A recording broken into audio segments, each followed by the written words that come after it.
We don't usually come into big cities, but once in a while we make an exception, and today is that day. We're with two of the grandsons of legends, Waylon Jennings and Johnny Cash.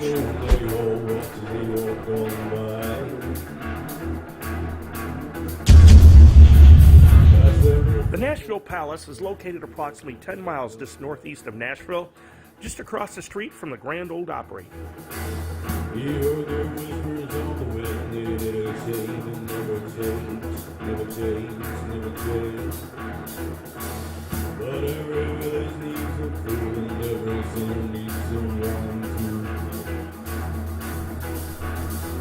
Hey, this is Bob and my co-host Chuck, and today we have Tara, and we're at the Nashville Palace in Nashville, Tennessee.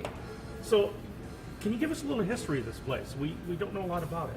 The Nashville Palace started 40 years ago, like I said, was opened by a family, a man named John A. Hobbs opened it, and the family still to this day owns it, or I should say owns it again. It's changed hands several times, but 40 years ago it was opened as Jerry Reed's Nashville Palace, before licensing names was really a thing. Since those days, it wasn't located in this building 40 years ago. It was just up the street by about a block and a half at what is now the Caney Fork restaurant. We actually ate there last night. Yeah, okay, good food.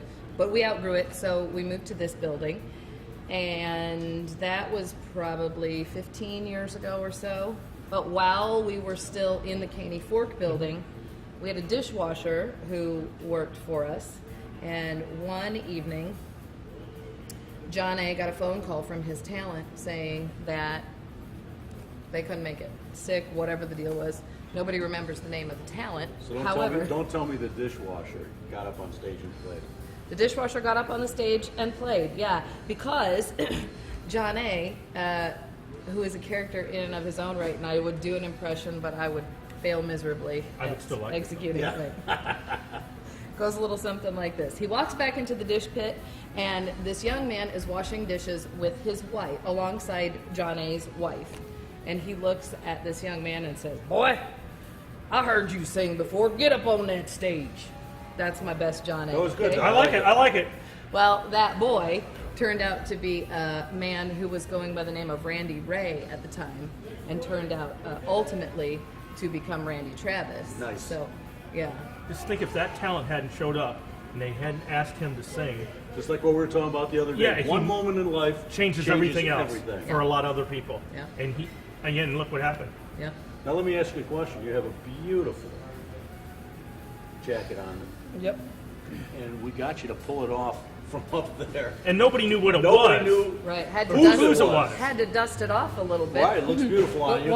Whose was it? Once we looked at the inside collar of the jacket, we're kind of a little bit of a museum here as Right. well. This jacket belonged to Miss Dolly Parton, and it's signed on the inside, and it's dated as well. So Now you have Oh, other- what's the date on it? I didn't. I don't 96? know. Did you say 96? It's in the or something? 90s, yeah. And what's Well, interesting, look right at it, behind doesn't us, Dolly's right up there, right now. Yeah.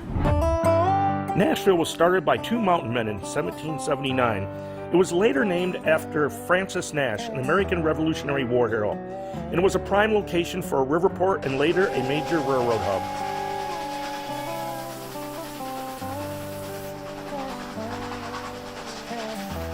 Nashville is to musicians what LA is to actors. Right.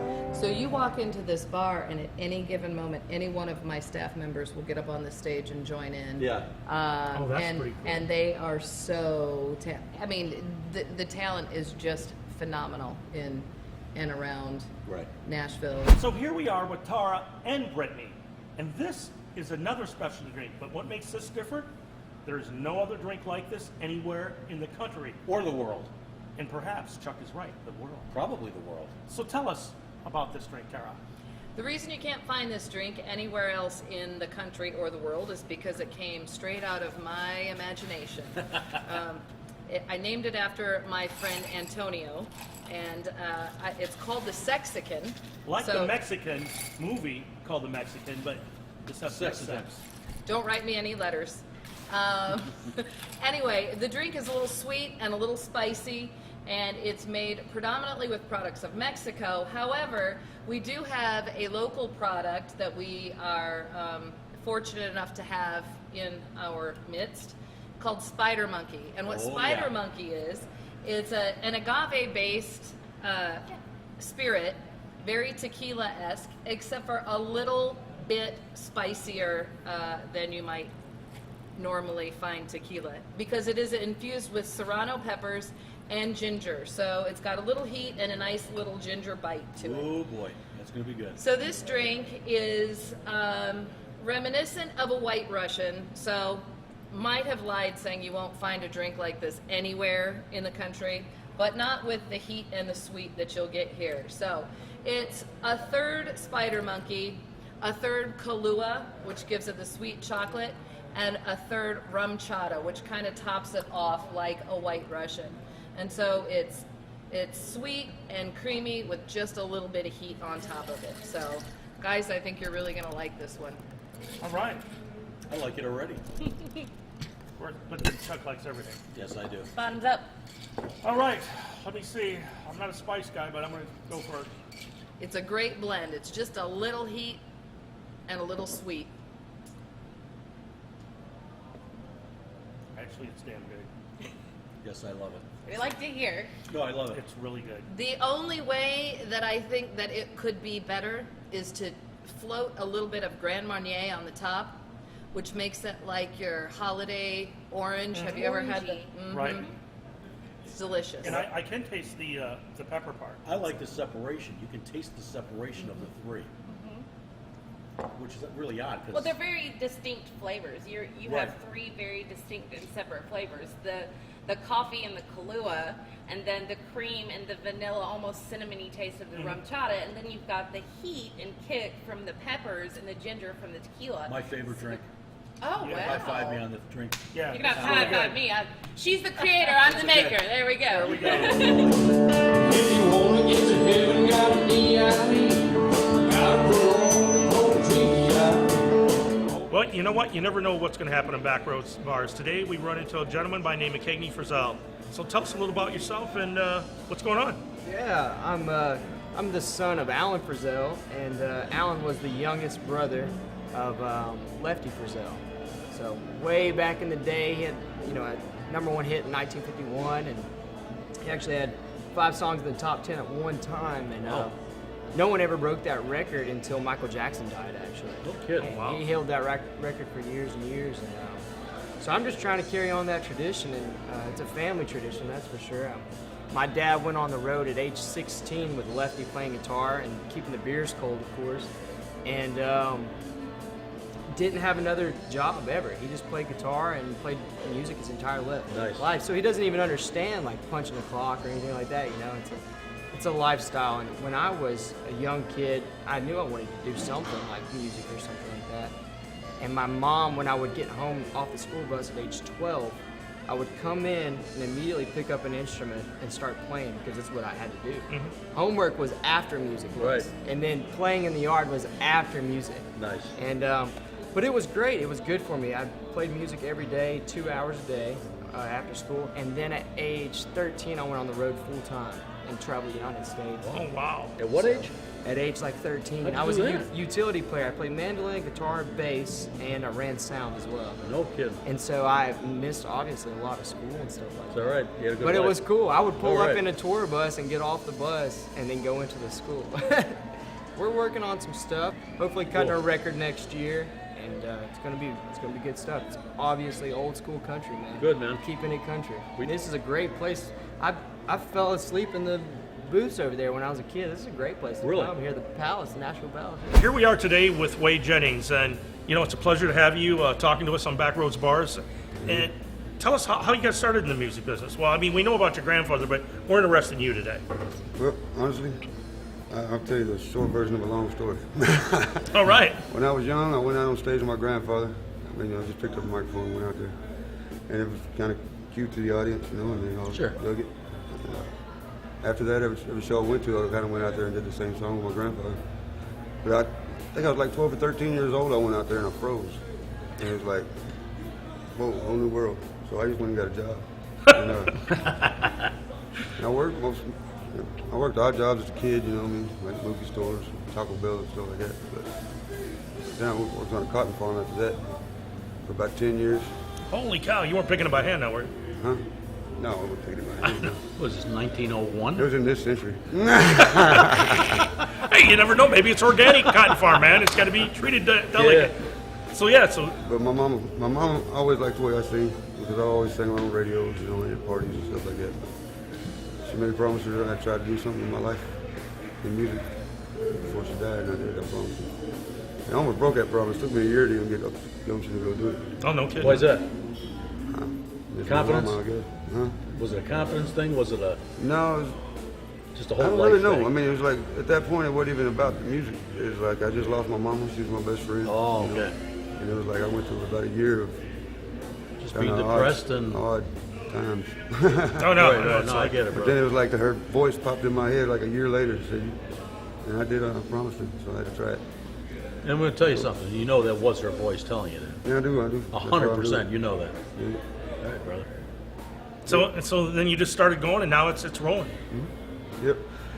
Well, I had a good friend at the time. She was my girlfriend at the time. She booked a bunch of shows for me, you know, because I did this the David Allen Coe benefit concert, and I got on a bus, went to Kentucky, didn't know nobody in Kentucky. I hadn't even been outside Texas with it many times, you know. Right. And then went out there and did a benefit concert for David Allen Coe. He had just wrecked a car or something like that.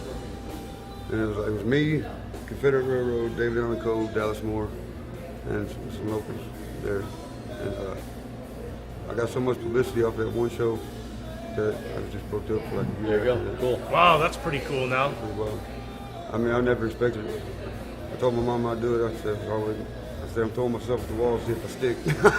well, I'll tell you what. I think you're rolling. What I've heard, I really like it. So, and I'm looking forward to, especially the one song, "Midnight in New Mexico" tonight. You know. That's a good song. So yeah, it's a great song. Well, if you ever find yourself in the middle of a desert on your birthday, you might write a song Well, like I'll that. tell you what. I've been broke down in the middle desert in 1976 on a '58 Harley Dual Glide. So I kind of know what it's like, and I was actually in New Mexico when Did it you write started. a song, Bob?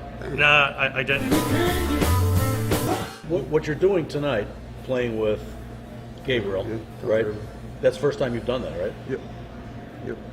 Now, Yeah, a little bit. Have you Yeah, I bet. rehearsed with him? Just a little bit here. That's Just it, a huh? little, yeah. I like that. The thing about music, man, you don't really have to rehearse. No, I get it. I get it. You do have to rehearse to get it tight, you know what I mean? But there's plenty of able-bodied musicians in there. Right. I was a highwayman.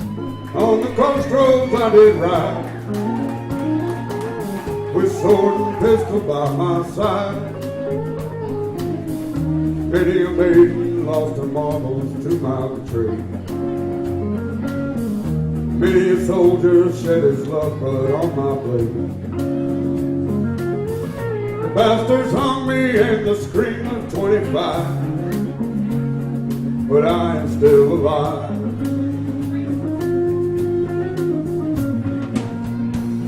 I was a sailor.